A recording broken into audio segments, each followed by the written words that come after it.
I always thought that weddings were meant to bring families together. I always wanted her to find love again and remarry. I never expected to be on the outside looking in, especially not when it came to my mom's wedding. But that's where I found myself standing alone, trying to piece together what went wrong. It all started when she met Daniel. At first, I didn't think much of him. He seemed like a typical guy, charming, confident, a little too polished for my taste. He had this air of superiority that rubbed me the wrong way. But Mom seemed happy. She was glowing whenever she talked about him, and I guess that's all that mattered to her. After all, she deserved to be happy. She'd been through a lot after Dad left, and I wanted to support her. But as the months went by, I started noticing things, subtle things at first, like how Daniel would dismiss my opinions on little matters, or how Mom always deferred to him when it came to big decisions. Eventually he proposed and she started asking me to do things for the wedding, like running errands, picking up invitations, managing the guest list. At first I was glad to help. I mean, it was her big day, right? I wanted everything to go perfectly, but the more I helped, the more I began to realize something wasn't right. Daniel had an opinion on everything, and his opinion always won. One day, it was a small thing. I had been asked to help with the guest list and noticed that some names didn't match up with who Mom had originally told me. When I brought this up, Daniel immediately shot me down. "I don't think they're necessary," he said, barely glancing at me. "I'll take care of it." It wasn't the first time, but it was the moment I started questioning my role in this whole wedding. Daniel was calling all the shots and Mom was letting him. The wedding, which should have been about family and togetherness, was becoming more about what Daniel wanted. The tension didn't end there. Daniel started pushing for a wedding that was strictly 18 plus. A bizarre request for a wedding that was meant to include close family and friends.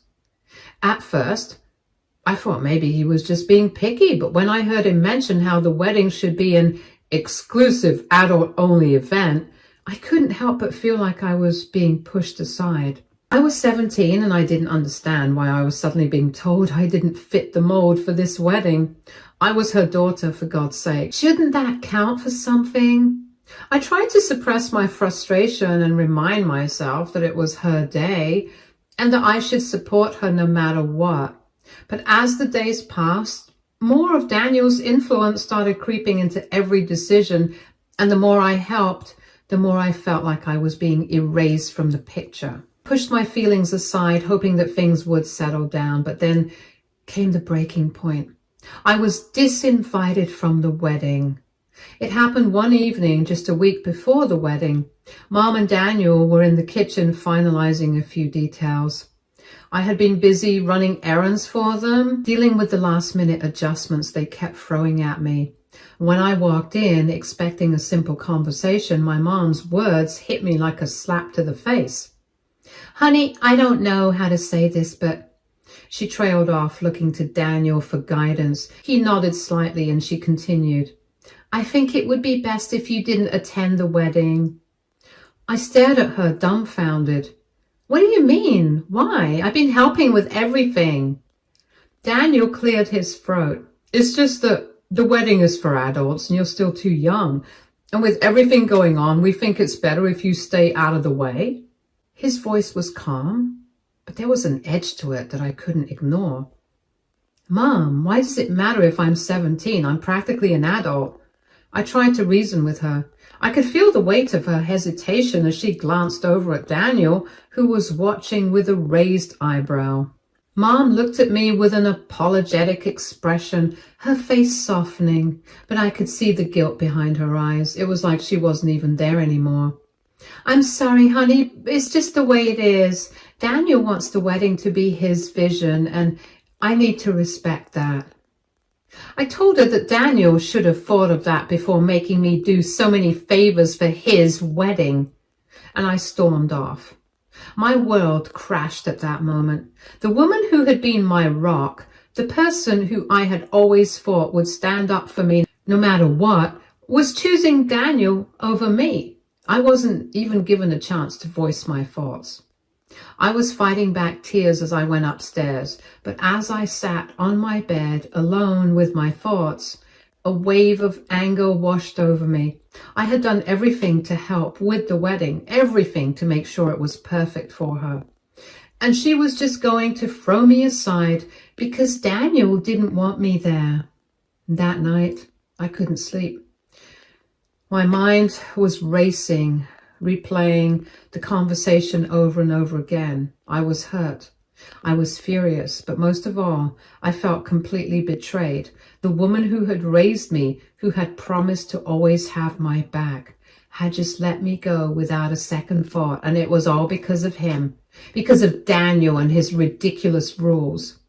As the days passed, I realized this wasn't just about the wedding, it was about my place in her life. Mom had always been a little distant in a weird way, but now it felt like she had completely chosen him over me. And what hurt the most was that she wasn't even making an effort to reassure me. She wasn't fighting for me. Update 1. I spent the next few days feeling hollow, like a part of me had been ripped out. How could my own mother do this to me? How could she throw me aside so easily? The truth was that the betrayal stung more than I'd ever expected. I tried to rationalize it at first, to tell myself that it was just a wedding, that she was just trying to please her fiancé. But that didn't ease the ache. If anything, it made it worse because it meant that she valued his happiness over mine. As the initial wave of anger passed, a new emotion started creeping in, a kind of cold, calculated determination. If she could cut me out so easily, then fine. I didn't need to play by her rules anymore. If she thought I was just going to sit idly by while she made a mockery of me, she was in for a rude awakening. I started thinking, I'm going to use the ideas you all gave me. If I wasn't going to be there to witness the wedding, then I could at least make sure it was a disaster. Sure, it sounded petty, even vengeful, but the truth was that I wanted her to feel the same sting I was feeling. I wanted her to understand what it was like to be tossed aside like I didn't matter. And if her precious fiancé wanted to control every detail of her life, then I'd give him something to really try to control. I spent the next few hours drafting a plan, tweaking it as I thought about every possible way to sabotage the wedding without being directly involved.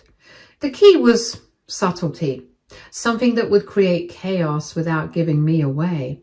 I wanted to ruin their day, but not in a way that would lead back to me. They would only find out about it after the showdown.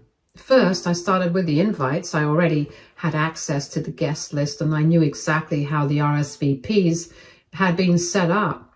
So I got to work. I started tweaking the RSVPs, nothing huge, just small changes that would mess with their logistics. I swapped names around, redirected some of the invitations to random addresses, made sure that some key guests were accidentally disinvited. It wasn't enough to make the wedding collapse entirely, but it would certainly create confusion. I wanted to see my mom panic when she realized that half the people she expected to show up were missing, or worse, showing up at the wrong venue. The next part was the seating arrangements. I knew my mom had spent hours picking the perfect seating chart. Everything had to be just so. So I made sure that the seating plan was a disaster. I switched a few key names around, making sure the people who were supposed to sit at the front were now scattered at the back. It was a small change, but it would throw everything off, and I could already imagine her frustration as she tried to fix it in the middle of her big day. Then came the fun part, the gift bags.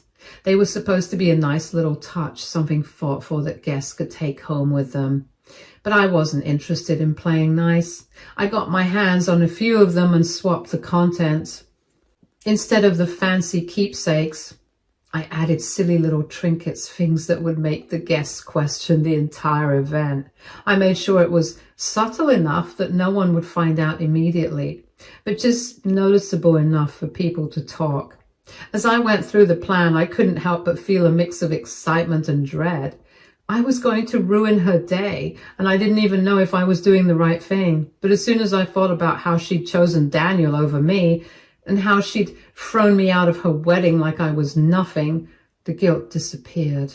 It wasn't like I was causing her physical harm or ruining her entire life. I was simply making sure she understood the consequences of her actions. I enlisted the help of a few of my mom's once trusted, now ex-friends, ones who knew what Daniel was really like. They didn't have the same emotional attachment to him that my mom did, so they didn't feel guilty helping me with the sabotage. They were just as sick of his control as I was. We went over the plan a few times, making sure everything was in place. By the time the wedding day was drawing near, I was starting to feel a little too invested in the plan. It wasn't just about ruining his wedding anymore. It was about proving to him that I could take control of this situation. I couldn't stand the thought of her walking down the aisle, oblivious to everything he had done. I wanted her to feel the weight of the choices she'd made. I watched as her friends started putting their parts of the plan into motion. One of them had already contacted some of the guests, making sure they wouldn't show up. My part was already set with the seating chart and invites, and I couldn't help but feel a rush of power as I watched the pieces fall into place. But the closer the wedding got, the more I started questioning my own motivations. Was this really going to make me feel better, or was it just going to make things worse? I knew I wasn't going to get her back. Not after everything that had happened, but still, I wanted to make her see what she'd done to me, to us. I could almost see it now, the confusion on her face when the first guest started showing up at the wrong place. The panic as she scrambled to fix the seating. The frustration as the gifts she'd so carefully selected were rendered meaningless. It wasn't just about her big day. It was about me reclaiming some semblance of control in a situation where I had been powerless for too long. I watched the days tick down on the calendar, and I could almost feel the tension building. Every time I thought about how my mom had dismissed me, I felt a rush of satisfaction that I was going to have the last word. Update 2. The wedding day had finally arrived, and I could feel the tension building inside me. Part excitement, part dread. My plan was about to unfold, and I couldn't help but wonder if I was going too far. The thing was, I couldn't back out now.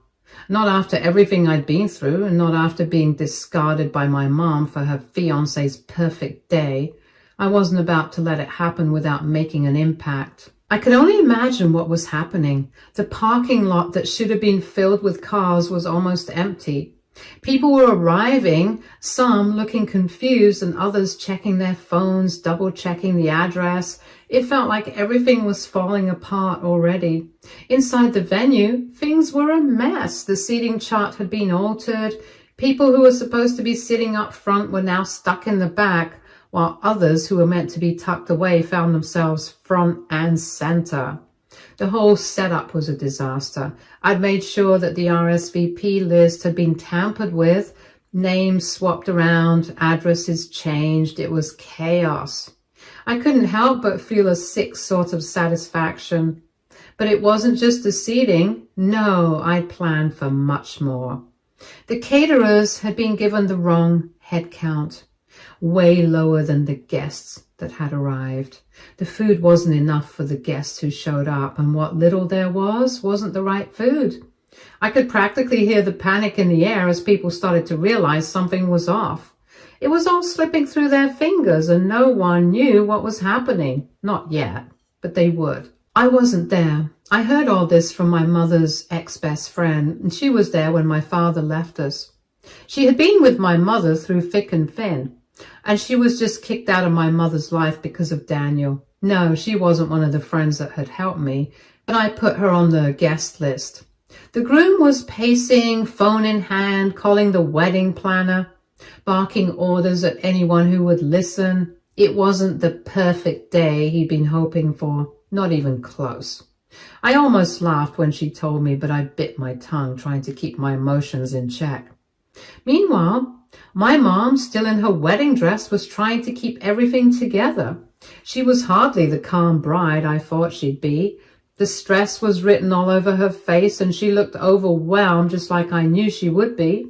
The fiancé's demands have overshadowed everything, and now here she was, facing the consequences of her choices. Unimportant guests were whispering, glancing at one another, unsure of what was happening or if the wedding was even still on. It was almost like they were waiting for someone to admit it was all a mistake, but no one did. The groom's temper finally snapped. He'd been so obsessed with making sure everything was perfect, but perfection was out of reach. People were arriving late. The catering company was struggling to make sense of the number of people they were serving. There was too much of the wrong thing and not enough of the right. My stomach churned with a strange feeling, half satisfaction and half guilt. This was all happening because of me. The open bar was a disaster. The wrong alcohol was delivered and no one knew how to fix it in time. The groom's frustration bubbled to the surface, his face growing red as he tried to salvage what was left of the evening. But it was too late. This part I saw in one of the videos my older cousins sent me. Guests started leaving. Others were angry, refusing to stay in their seats, and some of them leaving entirely.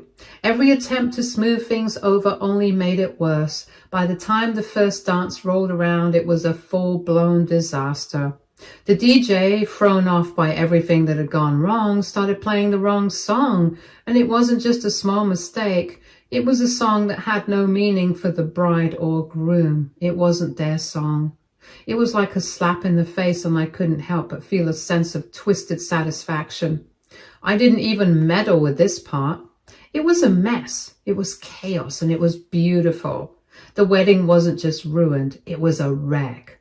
But as the day went on, something shifted inside me. The rush of satisfaction that had been there in the beginning started to fade. I'd done it. I'd gotten back at my mom and her fiancé.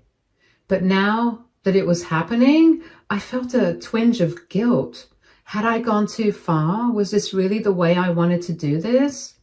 I could see the disappointment in my mom's eyes in one of the videos as she glanced around at the wreckage of what was supposed to be her big day. Her fiancé, on the other hand, looked like he was about to explode, but at that moment, I didn't feel the satisfaction I thought I would, and instead I felt something else. A hollow emptiness. Sure, I'd made my point, but at what cost? The guests, who hadn't left, were disgruntled and frustrated, confused. The bride was crying, the groom was beyond angry. The dream wedding was dead in the water, and there was no coming back from it. The realization settled in. The entire event had been about him, not her. The moment had been lost in the chaos.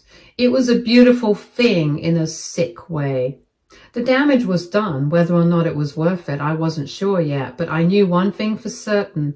My mom would never forget this day, neither would I. Update 3. The aftermath of the wedding disaster was as chaotic as the event itself. I hadn't planned on sticking around to witness it up close, but the fallout came quickly, just as I'd expected. The day after the wedding, my phone buzzed non-stop. Text messages, calls, all of them from my mom or the husband, furious and demanding answers. I didn't respond. I didn't need to. I was staying with my godmother.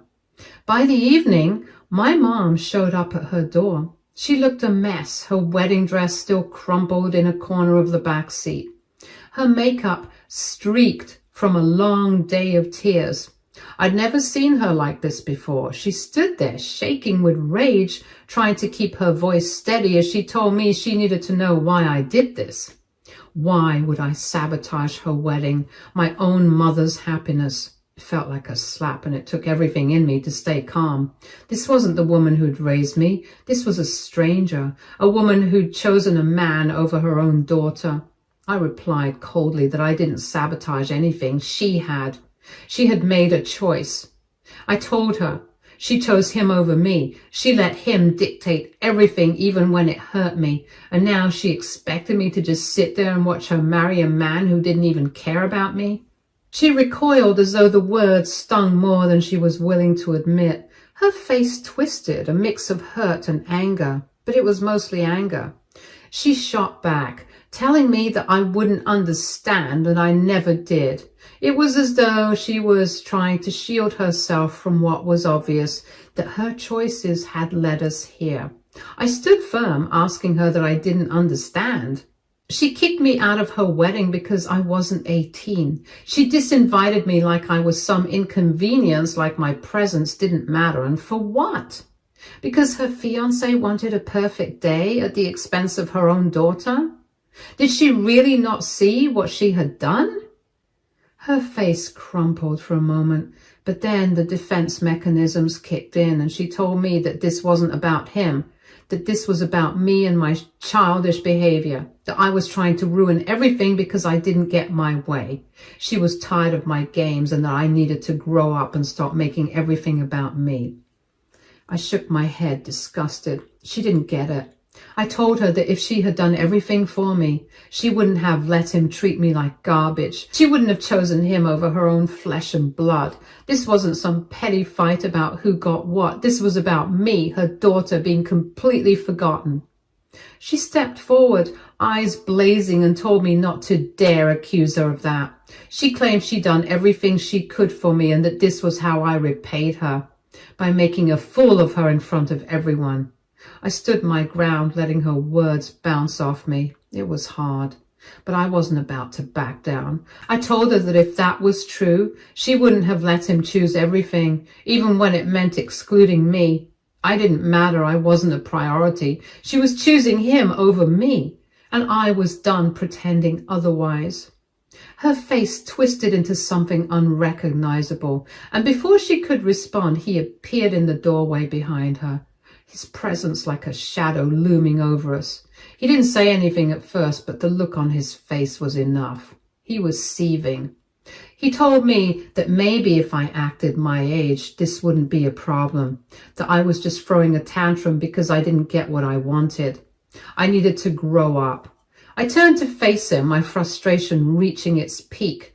I asked him if he was really going to stand there and blame me for everything.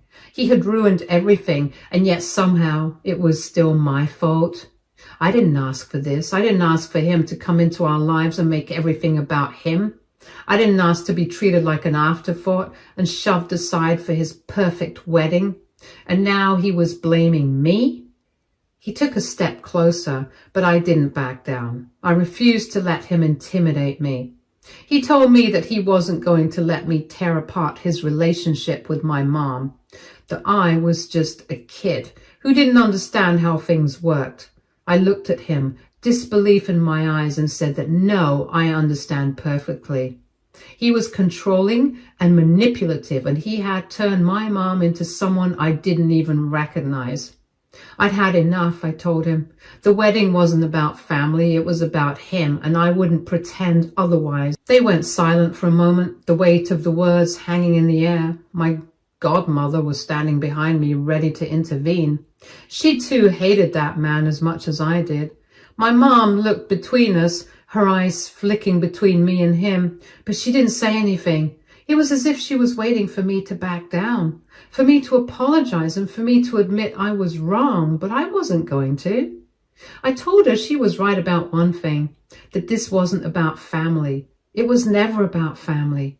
She was always going to choose him, and that was fine. But don't expect me to sit quietly while she threw me away for him. I wouldn't apologize for that.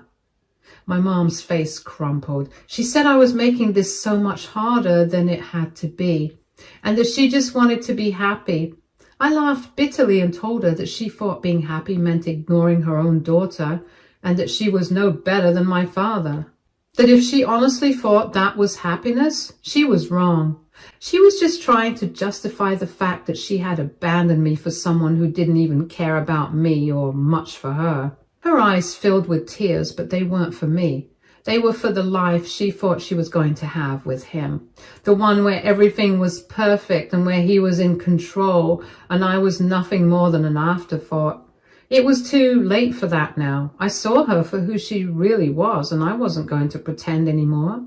I told her she had made her choice and now I was making mine. I wouldn't be a part of this anymore. I was done. And with that, I shut the door on their faces, my heart pounding in my chest. The confrontation wasn't over, but I was done. I wasn't going to fight for someone who had already decided I wasn't worth fighting for. The fallout was swift and brutal. My mom called, texted, emailed, but I didn't respond. I didn't need to. She'd made her decision and now it was my turn to make mine. The family members who sided with her were vocal in their disapproval, but I didn't care. I had been living under her roof for too long, constantly silenced by the weight of her choices, and now I was free. Update 4. The days after the confrontation felt like a slow burn, the fallout from the wedding disaster still simmering in the background. My phone buzzed with messages from my mom, her husband, a few other family members who had sided with them, but I couldn't bring myself to answer any of them. I had said everything I needed to say and nothing more would change.